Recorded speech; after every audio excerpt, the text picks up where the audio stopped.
Hi, this is Kevin Ferrer for WHOW Aesthetics. And I'm Shannon. And today we are going to talk about very important topics. We've been getting a lot of questions about this topic over the last few months. And it's Perimenopausal acne. And so we're going to kind of talk about the changes that happen and why that happens to adults, the adult acne. So yeah, we had three patients came in this week and they were complaining about their perimenopausal acne. Some of them didn't even have acne when they were younger, and now they have to be faced with this.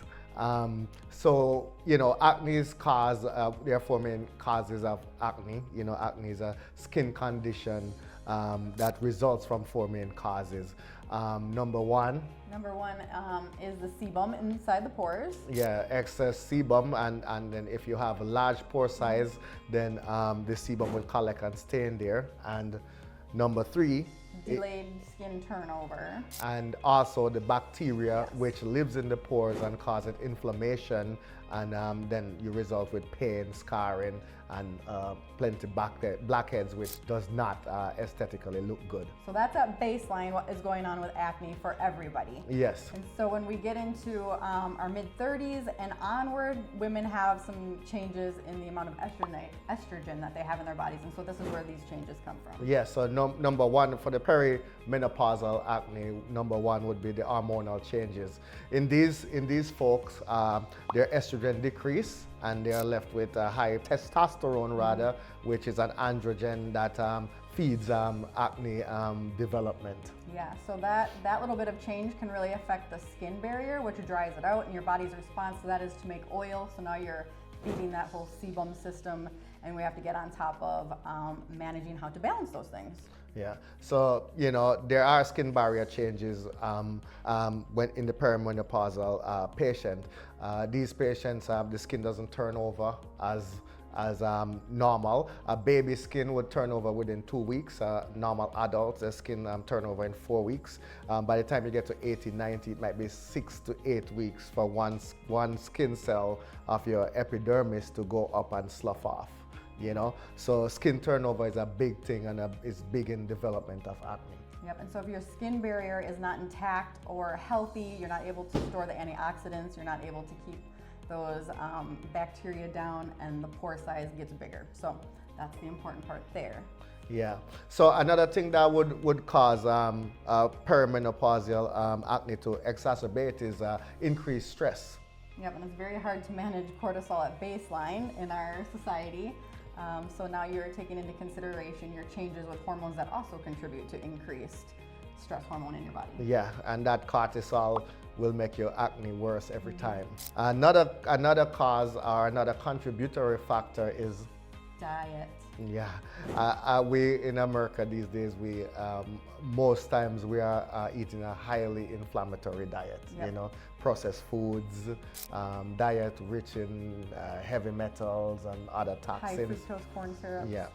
So those things, they're hormone disruptors, they're endocrine disruptors, inflammation, and metabolic dysfunction. So it's contributing to all of that, which is, already having the issues with the lower estrogen and progesterone, and now we're adding this dysfunction on top of it. So your body is under a lot of inflammation.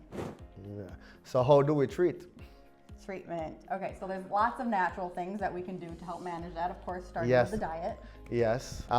Diet rich in phytoestrogens, healthy fibers have been shown to decrease the inflammation, and that will help you be able to cope better with acne. Omega-3, and eating a higher diet in omega-3 and staying away from omega-6s, which also helps. Yes, so then learning to manage the lifestyle changes, which is the stress. Yes, and stress is a big thing. We're not going to go deep here with stress, but yoga, breathing, all those things help with stress management. And additionally, getting enough sleep. Sleep is huge. Sleep is huge to decrease your stress and also to help your body reset. Yeah, so your hormone balancing happens while you're sleeping. On average, you need about 7 hours of sleep for your body to be able to do that effectively and efficiently. Yep. Exercise will help as stress management also, a good exercise program. Weight bearing. By the time somebody gets into perimenopausal, yes, we would recommend weight bearing exercise, but also breathing exercise and exercises that help with balance, they need all of that. I would say not one strict exercise program, but something that gives you a cardiovascular workout, something that gives you some balance, and something that helps you breathe, Stability is very important, so you want to maintain lean muscle and really protect your body.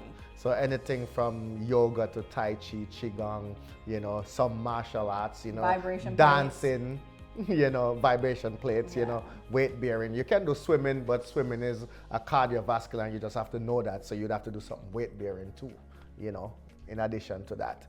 Another thing, we use for treating the perimenopausal acne is supporting the liver.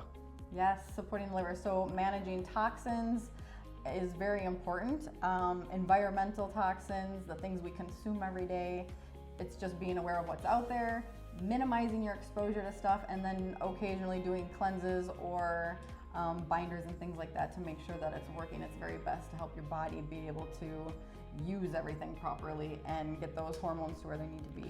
Yeah, your stress hormone, cortisol, is broken down by the liver and kidney. So a high functioning liver will able to expeditiously get rid of these hormone buildup, or byproducts or breakdown products of the hormones, Also, we recommend that WHOW 2 liver cleanses a year, For 6 months anybody. apart for anybody.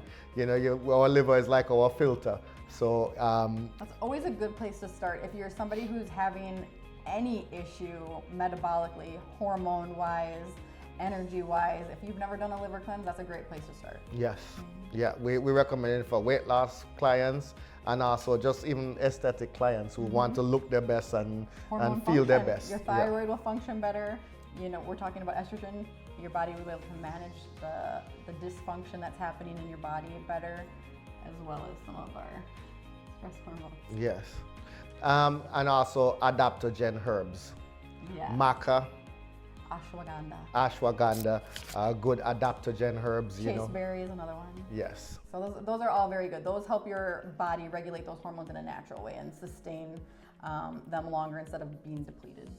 We also have a medical grade skin product here at WHOW. We do the ZO products.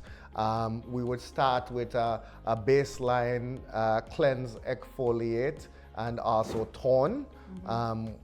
And also we have the retinol acne complex, which is a new product offered by ZO that try to hit all the important pathophysiologic.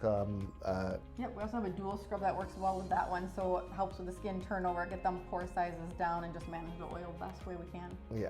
So the ZO product, we will use that for basically maintenance of good skin health and then treat the acne. And after that, for acne scarring, active acne, we have our energy-based devices. We have the Erbium YAG. Morpheus8 is my favorite for active acne. It's the only one you can do on active acne, as well as acne scarring, which we actually just did a video today on that. So we love Morpheus8 because we treat active acne with this, and we also rejuvenate the skin and also address acne scarring with the Morpheus8.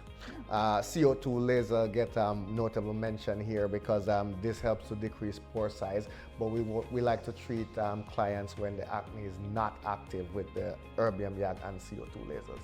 And IPL and broadband light can also help diminish acne, the bacteria yes. on the skin. Yes. And also chemical peels, Yes. Chemical Easy to control. peels will help because Yeah. chemical peel is an ablative therapy and that will help aid in your skin turnover.